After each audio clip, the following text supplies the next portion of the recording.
सिया राम सब जग जानो, सिया राम मैं जानो रे,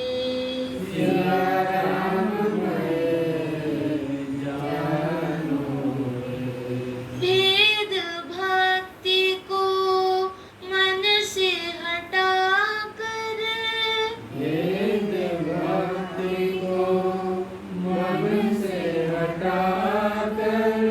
अद्वैत ज्ञान में डटना रे,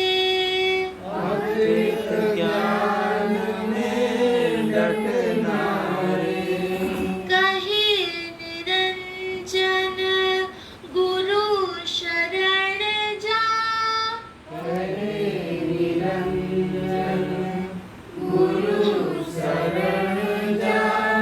जन्म मरण दुख कटना रे, जन्म मरण दुख कटना रे,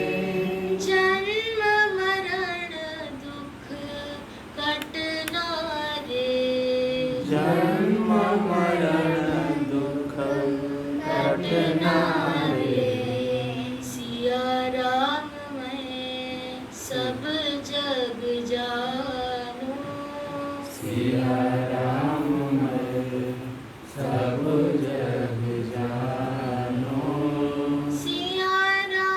मैं जानो रे,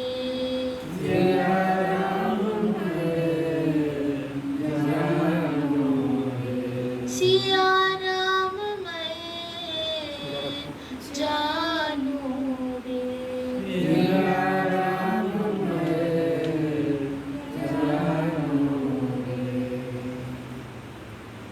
श्रोताओं के रूप में उपस्थित अनंत नाम रूपों में छुपे हुए दिव्य पुण्यात्माओं को प्रणाम।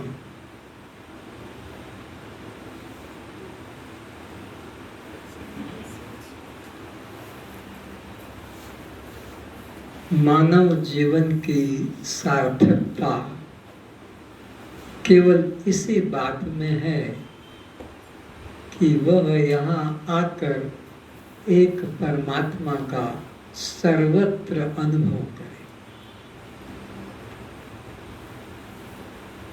और कुछ करने का नहीं है। बस इतना ही कि एक परमात्मा के अलावा अन्य कुछ भी नहीं, और अन्य की भावना अगर है तो उसको माँ के गर्भ में फिर जाना ही पड़ेगा।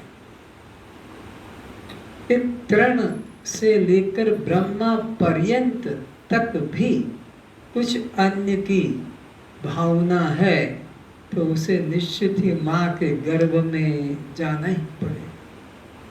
तो अगर ये जीव चाहता है कि मैं और किसी माँ के गर्भ में जाकर उसे 9 महीने का कष्ट न दूं, तो फिर उसे अपने से अन्यत्र की भावना का त्याग करना ही पड़ेगा।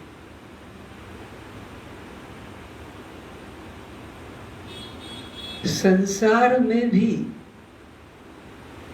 अगर लोगों के उद्धार की भावना है, कल्याण की भावना है, तो इसे भी फिर जन्म लेना पड़ेगा, क्योंकि इसने अपने से पृथक संसार की सत्ता को स्वीकार किया है और अब उनके उद्धार के लिए यह चिंतित रहता है। द्वैत का इसने खुद ने विचार कर लिया है, जबकि एक चैतन्य के अतिरिक्त यहाँ अन्य कुछ भी नहीं, ये सार बात है। तो अष्टावक्र जी राजा जनक को यही उपदेश करते हैं कि हे जनक, आत्मा के अतिरिक्त यहाँ अन्य किंचित भी नहीं है। और ये जब तक तू देह के संबंधियों को मैं और मेरा करके जानेगा तो जन्म मरण के चक्र में फंसा आ रहा है, फंसा रहेगा। अष्टावक्र जी ने जब उपदेश किया और जनक जी ने उसे ग्रहण किया तो फिर पूछा कि बता, मैंने जो उपदेश किया तूने उसमें से कुछ समझा, ग्रहण किया, या जो मैंने कहा बस वैसे ही तोते की तरह उलट कर मुझे सुना दिया? तेरी अपनी बात बता। तब अष्टावक्र जी को जनक जी कहते हैं, जिसे मैं साधन द्वारा जन्मों जन्मों से प्राप्त करना चाहता था, वह सांस लेने से पहले, कदम उठाने से पहले, संकल्प उठाने से पहले साथ है। कितनी सुंदर सत्य बात कह दी। ये बात पकड़ लो तो कोई साधन करने की आवश्यकता ही नहीं। पहले उस सत्य को पाने के लिए मैं कितने कितने कष्ट साधन करता था, जो बताता था वही करने लग जाता था।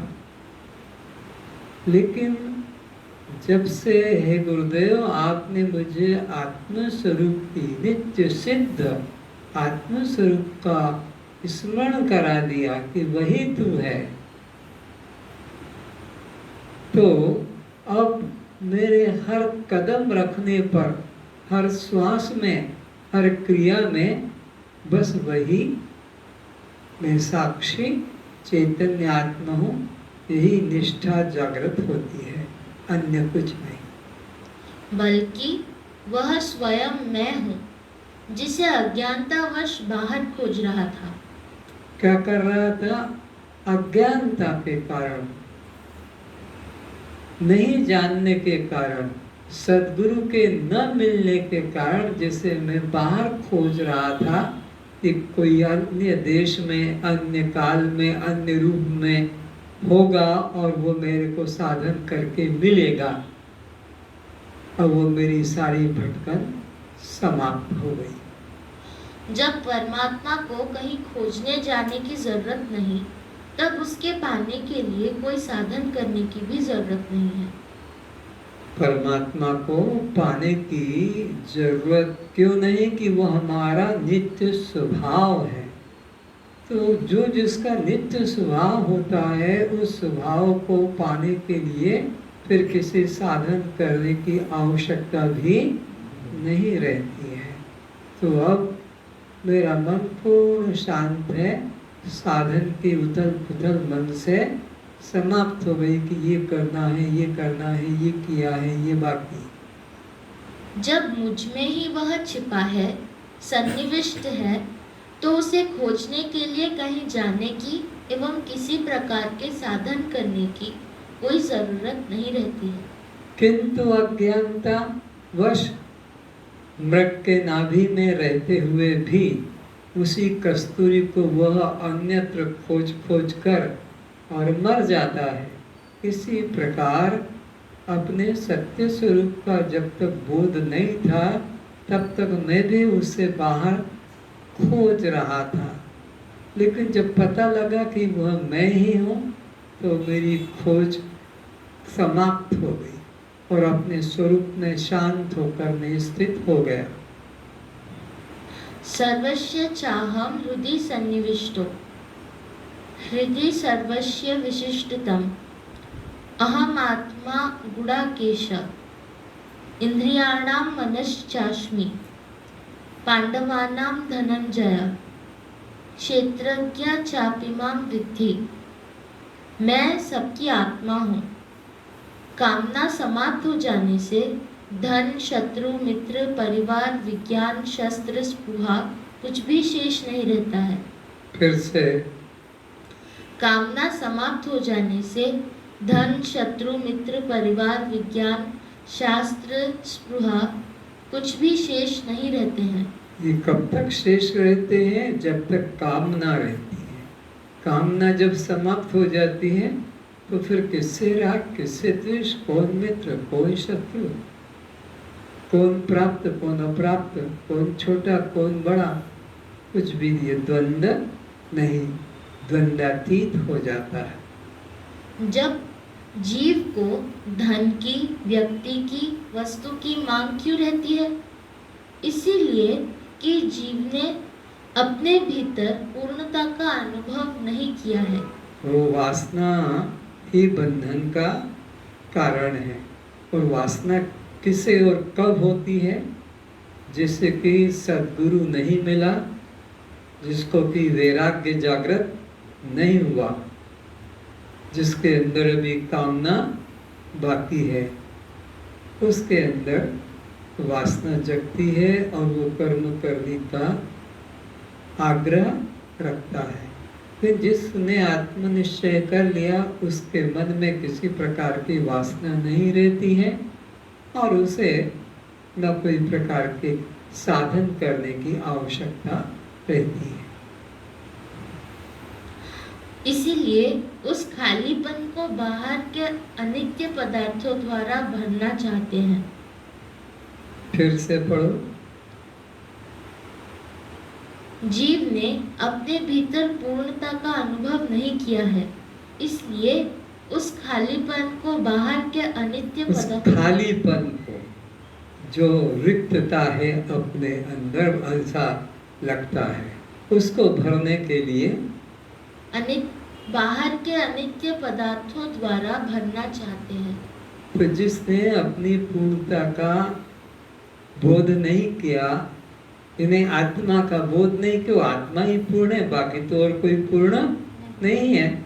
तो जिसने अपने आत्मस्वरूप का बोध नहीं किया है उसको खालीपन लगता है और वो इस अनित्य संसार के पदार्थों को, ये ले आऊं तो सुखी हो जाऊंगा, ये मिल जाए तो सुखी हो जाऊंगा, ये बना लूंगा तो सुखी हो जाऊंगा, तो बाहर के पदार्थों को, अनित्य पदार्थों को, सुख रहित पदार्थों को खालीपन में भरने की चेष्टा करता है। पर जिसने अपनी पूर्णता का अनुभव कर लिया उसको बाहर के सामान के द्वारा अंदर के खालीपन को भरने की इच्छा नहीं होती है।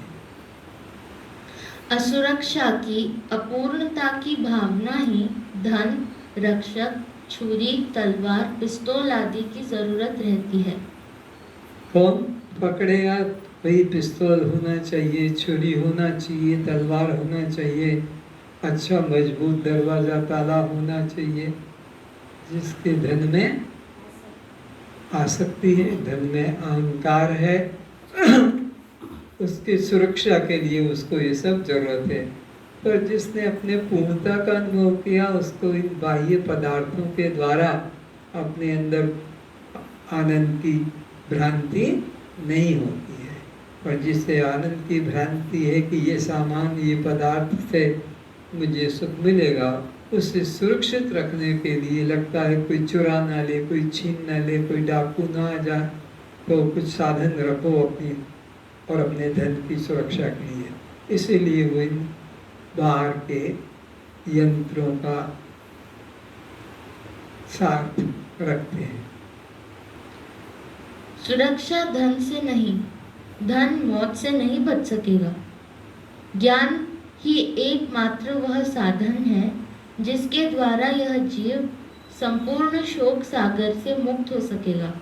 तो धन के द्वारा या सुरक्षा के जो भी साधन है उनके द्वारा वो शांति को प्राप्त नहीं हो सकेगा। शांति की प्राप्ति, दुखों से निवृत्ति तो केवल आत्मज्ञान के द्वारा ही होती है। जैसा कहा भी है, तरति शोकम आत्मविद। जिसने गुरु के निकट जाकर अपने नित्य ज्ञान स्वरूप का अनुभव किया है, चैतन्य स्वरूप का अनुभव किया है, वही दुख के सागर से पार हो सकता है। बाकी तो सब दुख के सागर में ही डूब रहे हैं। जीव को जब ज्ञान से अपनी अखंडता का, अपने अजर अमर आत्म स्वरूप का बोध होगा, तब मृत्यु का भय छूट जाएगा मृत्यु का भय सबको सताता है, सबको जन्म जन्म से सता रहा है। लेकिन जिसने अपने अमृत आत्मा का बोध कर लिया, उसके मन से यह मृत्यु का भय खत्म हो जाता है। किसने जान लिया? जिसने अपने आत्मा को सब देश में, सब कालों में और सब रूपों में इस तरह से सर्वव्यापक रूप में अनुभव कर लिया, तो उसको मृत्यु का भय फिर नहीं सताता है। अजो नित्यः शाश्वतोऽयं पुराणो न हन्यते हन्यमाने शरीरे। यह आत्मा न तो किसी काल में जन्मता है न मरता है। एक आत्मा कोई दूसरी चीज नहीं, किसी अन्य की बात नहीं, ये अपनी अपनी बात है। ये हम न तो पहले कभी मरे हैं, न हम कभी आगे मारे जाएंगे कि मरेंगे। न हम किसी को मार सकते हैं, न कोई हमें मार सकता है। आत्मा न किसी को मारती है, न किसी से मरती है।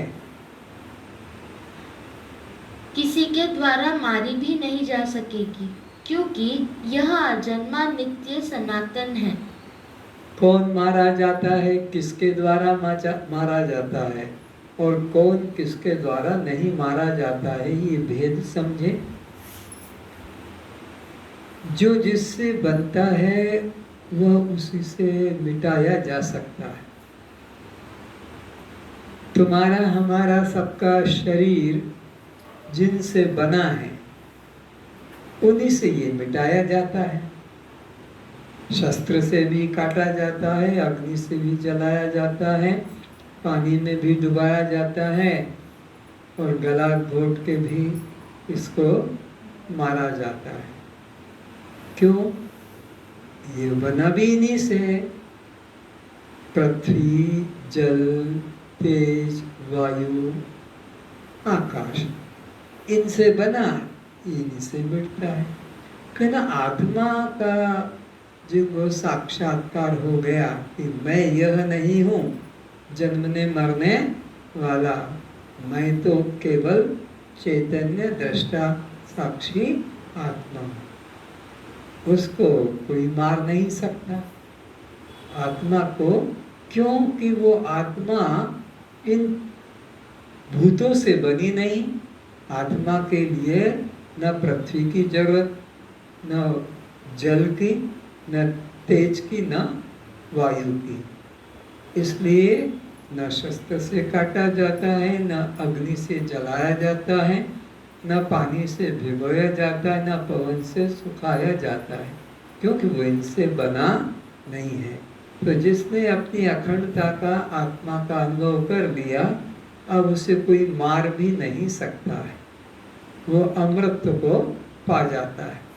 जो ज्ञानी मुझ आत्मा में ही तृप्त, आत्मा में ही संतुष्ट हो जाता है और आत्मा में ही निरंतर रमण करने वाला है, उनके लिए किसी प्रकार का कर्म, उपासना, योग, ध्यान, समाधि आदि साधन करना कर्तव्य रूप नहीं है।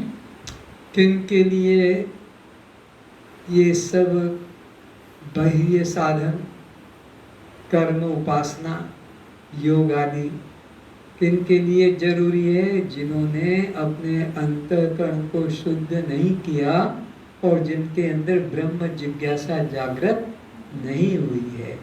ऐसे मंद ज्ञानियों के लिए यह साधन है। पर जिसने अपने अंतःकरण को कर्म उपासना के द्वारा निष्काम भाव से करके शुद्ध कर लिया है, उसको इन साधन करने की आवश्यकता, वो तो मैं ब्रह्म हूँ, बस इस निष्ठा उसके लिए पर्याप्त है। चेत न स तत्ववित्, यदि कर्तव्य मानता है तो फिर उसे अज्ञानी ही जानना चाहिए। कौन व्यक्ति अज्ञानी है और कौन ज्ञानी है? जिसने अपने को कि ये तो करना ही पड़ेगा, ये तो करना ही पड़ेगा, अगर ये मैं नहीं करूँगा तो मेरा बंधन कैसे कटेगा, ये मैं नहीं करूँगा तो मेरे को मुक्ति कैसे मिलेगी। ये जिनके मन में है उनके लिए ही यह सब अज्ञानियों के लिए कर्तव्य बुद्धि है। पर जिन्होंने अपने चैतन्य आत्मस्वरूप का बोध कर लिया उसके लिए फिर किसी प्रकार के साधन करने की कर्तव्यता नहीं है। जो भी नाम रूप विकल्प किया जाता है उसका कोई ना कोई आधार, अधिष्ठान, कारण तो अवश्य ही होता है। तभी तो वह विकल्प उस अधिष्ठान के सहारे टिक सकेगा। यदि स्वर्ण न होता तो अलंकारों का विकल्प कहाँ ठहरेगा। मिट्टी न होती तो घड़ा, सुराही, दीपक आदि का विकल्प किस प्रकार टिकेगा। यदि लोह न हो तो मशीनों का विकल्प कहाँ ठहरेगा। इसी प्रकार मैं आत्मा अधिष्ठान न हूँ तो संसार, देह, प्राण, इंद्रिय, मन, बुद्धि, चित्त, अहंकार आदि का विकल्प कहाँ ठहर सकेगा। संसार के प्रत्येक पदार्थों में 5 अंश माने जाते हैं। उसमें जो आँखों से दिखाई पड़ते हैं, उपयोग में आते हैं, प्रथम 2 अंश है नाम और रूप। ये माया का अंश है और इसके आधार रूप में है अस्थि भांति प्रिय, ये ब्रह्मांश है।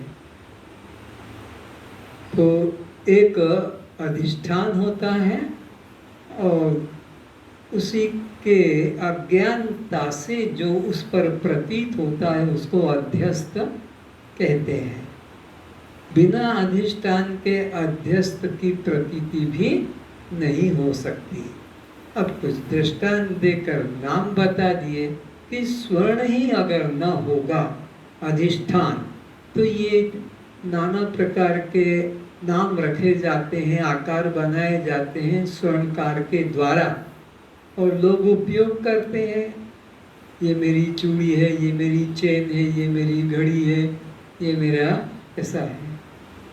तो अगर स्वर्ण ही नहीं होगा तो ये नाम रूप किस पे टिकेंगे। अगर लकड़ी ही न होगी तो ये कुर्सी, टेबल, खिड़की, दरवाजा, चकला, बेलन ये कहाँ पर टिकेगा। अगर लोहा ही न हो तो ये मशीनें कहाँ टिकेंगी। आधार चाहिए, अधिष्ठान चाहिए, तब उस पे अध्यस्त की प्रतीति होती है। ठीक इसी तरह ये जगत नाम रूप जो दिख रहा है ये अध्यस्त का अधिष्ठान मैं सच्चिदानंद ब्रह्म हूँ। अगर मैं सच्चिदानंद ब्रह्म अधिष्ठान न हूँ तो फिर ये नाम रूप जगत की प्रतीति भी नहीं हो सकती। तो सत्यता चूड़ी चेन अलंकार की नहीं, साइकिल मोटर ट्रेन की नहीं, सत्यता है उन मूल धातु की जिसके द्वारा वो आकार निर्मित हुए हैं।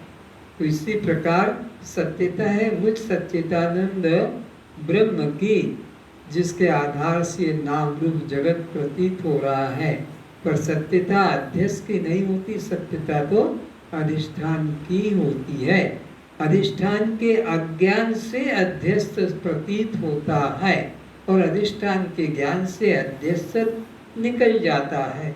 इसी प्रकार आत्मा मुझ आत्मा अधिष्ठान के अज्ञान से ये जगत भ्रांति प्रतीत हो रही है और जब सद्गुरु की कृपा से मुझे अधिष्ठान आत्मा का ज्ञान हो जाता है कि एक ब्रह्म के अलावा दूसरा किंचित भी नहीं, तब ये नाम रूप जगत की भ्रांति भी मन से वैसे ही समाप्त होती है जैसे प्रकाश हो जाने से रस्सी में से सांप भ्रम चला जाता है। पर जब तक रस्सी का ज्ञान अधिष्ठान का ज्ञान नहीं होता है तब तक वो अध्यस्त सर्प प्रतीत होता रहता है। जबकि इसमें कोई सत्ता नहीं, डसने की क्षमता भी नहीं, पर वो भयभीत करता है। ऐसे ही है संसार भी ये बांधने वाला नहीं, बांधता भी नहीं, क्योंकि यहाँ तो ब्रह्म के अलावा दूसरा कुछ है ही नहीं। पर जिन अज्ञानियों ने दूसरे की कल्पना की है, उनको अपनी कल्पना से ही वो डर, भय और बंधन होता है। वास्तव में तो यहाँ बंधन नाम की चीज नहीं, क्योंकि एक ही तो ब्रह्म है और दूसरा कौन है जो बांधेगा। जब विकल्प को ढूंढने चला तो हाथ में अधिष्ठान स्वर्ण, मिट्टी, लोहा, सूत एवं पंचभूत ही मिले, नाम रूप आकार पदार्थ नहीं मिले। विकल्प कोई वस्तु नहीं होती है, नाम आकार। जब हम ढूंढने चलेंगे चूड़ी को, चेन को, अंगूठी को, तो चूड़ी चेन अंगूठी कभी नहीं मिलेंगे। जब हम ढूंढने चलेंगे घड़ा को, सुराही को, दीपक को, ईंटा को, कभी नहीं मिलेंगे।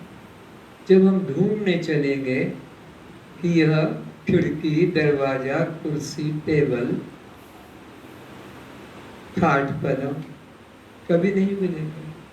हम ढूंढने चलेंगे इन पैंट को, शर्ट को, साड़ी, ब्लाउज को, कभी नहीं मिलेंगे।